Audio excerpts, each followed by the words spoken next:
జై శ్రీమన్నారాయణ. ఈరోజు మనం ధర్మపదం గ్రంథములోని చాప్టర్ 5 విభాగము 239 మహాప్రస్థానములో ధర్మరాజు, భీముడు, అర్జునుడు, నకులుడు, సహదేవుడు, ద్రౌపది వారితో ఒక కుక్క వెళ్తూనే ఉన్నారు. ఎలా వెళ్తున్నారు, ఏం జరిగింది అని అంటున్నాడు. మహాభారతాన్ని వింటున్న జనమేజయ మహారాజు చెప్తున్నాడు. మహాభారతాన్ని చెప్తున్న వైశంపాయనుల వారు, రాజన్ వినుము చెప్తున్నాను.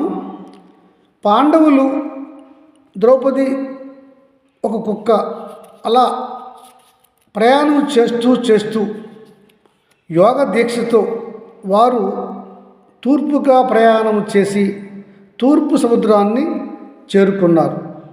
అక్కడ అర్జునుడికి అగ్నిదేవుడు ప్రత్యక్షమై, అర్జున, సుదర్శనము వైకుంఠము చేరినది. నీ వద్ద ఉన్న గాంధీవము వరుణదేవునికి చేరవలను కనుక వరుణదేవునికి ఇచ్చివేయము అనగా, అర్జునుడు అగ్నిదేవుడికి నమస్కరించి తన గాంధీవాన్ని సముద్ర జలాలలో ముంచాడు. వెంటనే అది వరుణదేవుని చేరి మహా తేజస్సుతో వెలుగొందింది. ఆ తరువాత పాండవులు తూర్పు సముద్రం నుంచి దక్షిణ సముద్రం వరకు ప్రయాణం చేసి అక్కడ నుంచి పడమర ముఖంగా బయలుదేరి పడమర సముద్రం గుండా ప్రయాణం చేస్తూ మునిగిపోయి ఉన్న ద్వారకను కూడా చూసి ఆ ద్వారక నుంచి పైకి ఇంకా వారు ప్రయాణం చేయసాగారు. అలా వారు పడమర సముద్రం దాటి ఉత్తరం వైపు ప్రయాణం చేశారు. ఉత్తరం వైపు ప్రయాణం చేసి మంచు కొండలు, హిమాలయ పర్వతాలు అన్నిటినీ దాటుతూ ఆ మధ్యలో వచ్చే నదములు, హిమగిరులు అన్నీ దాటుకుంటూ అలా ఉత్తరం వైపు చాలా దూరం యోగశక్తితో వెళ్ళిపోతూ ఉన్నారు. అలాగ వారు వెళ్తూ వారి యొక్క యోగశక్తి వల్ల వారు చివరిగా మేరు పర్వతాన్ని కూడా చేరుకున్నారు. దానికి కారణం వారి యొక్క యోగశక్తే. అలా మేరు పర్వతం దాటి వెళ్దాము అని అనుకునేసరికి ద్రౌపదికి యోగశక్తి తగ్గి, శారీరక శక్తి తగ్గి, ధర్మదేవత ఆమెకు ఇంకా శక్తిని ఇవ్వకపోవడం వల్ల ఆమె నడవలేక పడిపోయింది. అలా ద్రౌపది నడవలేక భూమిపై పడిపోవడంతో భీముడు చూశాడు. అన్న, ద్రౌపది ఎప్పుడు ధర్మహాని చేసి ఎరుగదు, ఉత్తమురాలు. ఆమె ఈనాడు అలా యోగశక్తి లేక భూమిపైన పడిపోయింది. అన్నా, ఎందుకు మన ద్రౌపదికి యోగశక్తి భ్రష్టత్వం వచ్చింది, ఎందుకు పడిపోయింది అని అడిగాడు. భీమసేన, ద్రౌపది ఉత్తమురాలు, ధర్మశీలి కాదనను. కానీ ఆమె తనకున్న 5 భర్తలలో అర్జునుడి పైన మక్కువ ఎక్కువ చూపించింది. అందువల్ల ఆమెకి ఈ యోగభ్రష్టత కలిగింది. యోగభ్రష్టత కొంచెం లోపం ఉన్నా కూడా కలుగుతుంది అని చెప్పాడు ధర్మరాజు. ఓహో, యోగభ్రష్టతకు కారణము చిన్నపాటి లోపము కూడా ఒక కారణం అవుతుందా అనుకున్నాడు భీమసేనుడు. ముందుకు నడవసాగారు. అలా ద్రౌపది అక్కడ విడిసి పాండవులు, ఆ కుక్క ముందుకు నడవసాగారు యోగ దీక్షతో. యోగ దీక్ష వారిలో పటిష్టముగా ఉన్నది. యోగ దీక్ష దాటి వారిలో సమాధి స్థితి కూడా వచ్చి చేరింది. అంతటి నిష్టతో, యోగ నిష్టతో, సమాధి స్థితితో ముందుకు నడుస్తూ ఉన్నారు. అలా పాండవులు ముందుకు వెళుతూ ఉండగా సహదేవుడు యోగ దీక్ష మరియు యోగ నిష్ట తగ్గి, సమాధి స్థితి తగ్గి భూమిపై పడిపోయి ప్రాణాలు వదిలేశాడు. చూశాడు భీముడు. అన్న, మన తమ్ముడు సహదేవుడు యోగభ్రష్టుడై భూమిపైన పడి ప్రాణాలు విడిచాడు. అతడు ఉత్తముడు, అసత్యం ఆడనివాడు, అహంకారం లేనివాడు, నీపైన గొప్ప భక్తి గలవాడు, ధర్మబుద్ధి గలవాడు.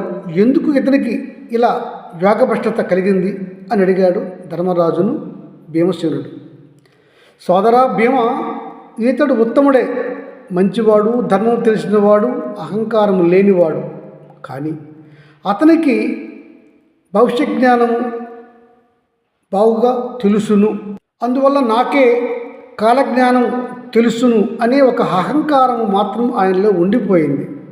అందువల్ల అతడు నేడు యోగభ్రష్టత పొంది సిద్ధి నుంచి దిగజారిపోయి ప్రాణాలు విడిచాడు అని చెప్పి మరలా ముందుకు ప్రయాణం సాగించారు నలుగురు అన్నదమ్ములు కూడా.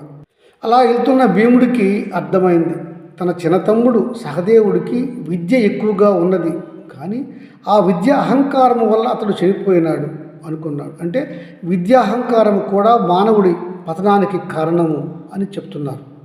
అలా పాండవులు నలుగురు ముందుకు సాగుతున్నారు. కొంతసేపు మేరు పర్వతం దాటి వెళ్తున్న సమయంలో తమ్ముడు నకులుడు యోగభ్రష్టత పొంది కింద పడిపోయి ప్రాణాలు విడిచాడు. అది చూశాడు భీముడు. అన్న, మన తమ్ముడు నకులుడు కూడా పడిపోయి ప్రాణాలు విడిచాడు, అతడు ఎందువల్ల యోగభ్రష్టత పొందాడు అని అడిగాడు అన్నని.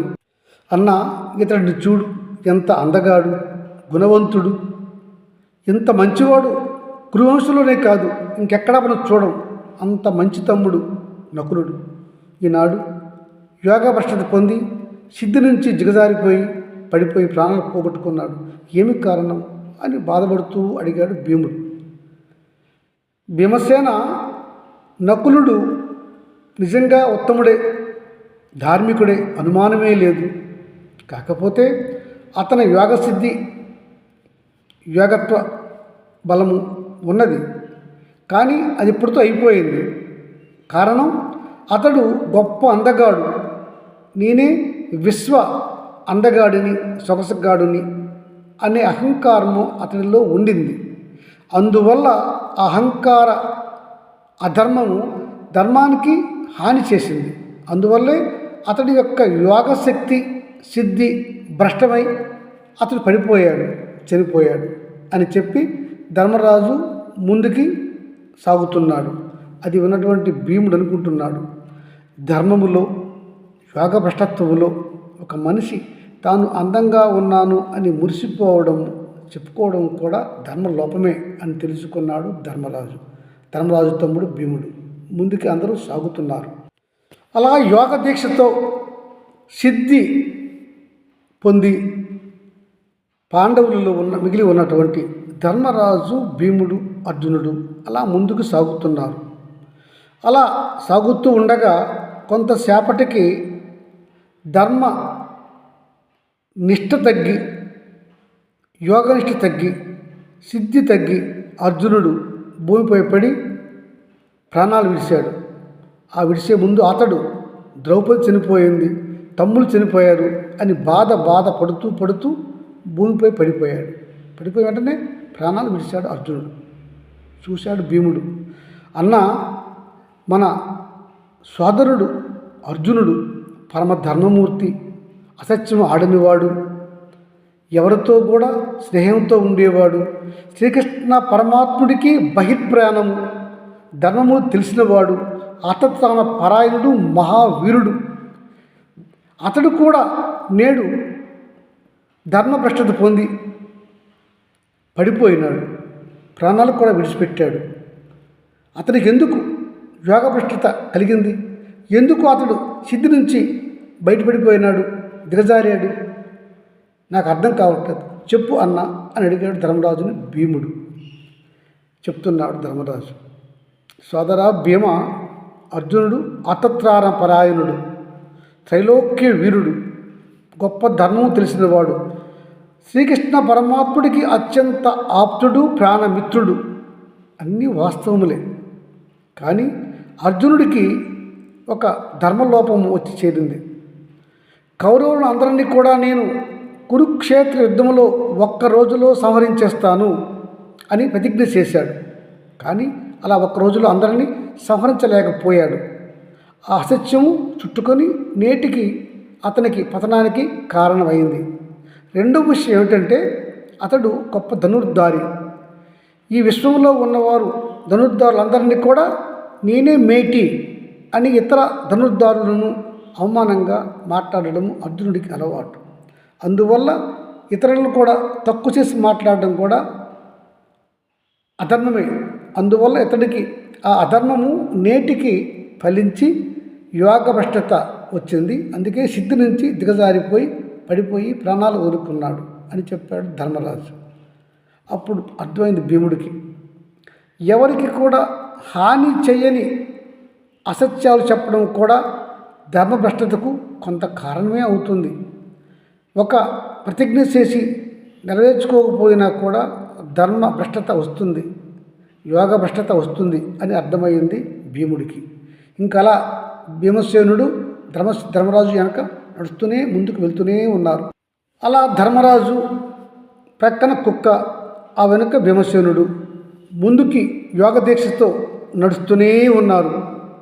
నడుస్తూ ఉండగా భీమసేనుడు స్థిరచిత్తము ఓర్పు చేత ఏర్పడుతుంది, నిష్ట వలన ధ్యానము ఏర్పడుతుంది, ఓర్పు వలన ధ్యానము స్థిరపడుతుంది. ఇట్టి ఓర్పునే సహనము అని అంటారు, ఈ లక్షణాన్నే సమత్వము అని అంటారు అని ధర్మరాజు చెప్పిన మాటల్లోని అర్థాన్ని గ్రహించాడు భీముడు. అలా నడుస్తూ ఉండగా అతనిలోని శక్తి సన్నగిల్లింది, యోగభ్రష్టత కలిగింది, సిద్ధి నుంచి దిగజారిపోయాడు, వెంటనే భూమిపై పడిపోయాడు. అలా యోగభ్రష్టత సిద్ధి భ్రష్టత వల్ల భీముడు పడిపోయి ప్రాణాలు విడిచిపెట్టే ముందు అన్నతో మాట్లాడుతున్నాడు. అన్న, ధర్మరాజా, నేను పడిపోయాను, ప్రాణాలు పోతున్నాయి, ఏమి కారణము, నాకు ఎందుకు దాపురించింది ఈ యోగ భ్రష్టత, నేనెందుకు సిద్ధి నుంచి పడిపోయాను అని అడిగాడు. సోదరా భీమసేన, నీవు అహింసావాదివి, ధర్మాత్ముడివి, నీతిమంతుడివి, బుద్ధిమంతుడివి, కులగౌరవాన్ని దేశ గౌరవాన్ని కాపాడేవాడివి, నీవు మంచివాడివి. కాకపోతే నీవు తినే భోజనము మితిమీరి తింటావు. అంటే భోజనంలో నీకు క్రమశిక్షణ లేదు, క్రమశిక్షణ లేని భోజనాన్ని నువ్వు తీసుకుంటావు, మితాహారం ఎప్పుడూ నువ్వు తీసుకోలేదు. అలా నీలోన ఆహార స్వీకరణ క్రమశిక్షణ లేదు. అందువల్ల నీకు నేడు ఈ యోగభ్రష్టత కలిగింది. అందుకే నువ్వు సిద్ధి నుంచి దిగజారిపోయావు. దానికి తోడు భీమసేన, నీకు మహాబాహుబలం ఎక్కువ. అందువల్ల నువ్వు ఎవరిని లెక్క చేయవు. అలా లెక్క చేయకుండా నీవు వ్యర్థపు మాటలు ఇతరుల ముందు ఆడుతావు.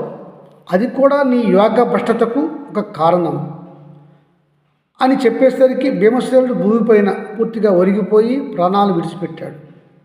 ధర్మరాజు మాత్రము అతనిని చూసి ఉపేక్షతో పట్టించుకోకుండా ముందుకు వెళ్ళిపోయాడు సత్వగుణంతో. అతనితో పాటుగా నడిచి వస్తూనే ఉన్నది అతని యొక్క కుక్క. ఇలా వీరు ఇంకా నడిచి ముందుకి ప్రయాణం సాగిస్తూనే ఉన్నారు. జై శ్రీమన్నారాయణ.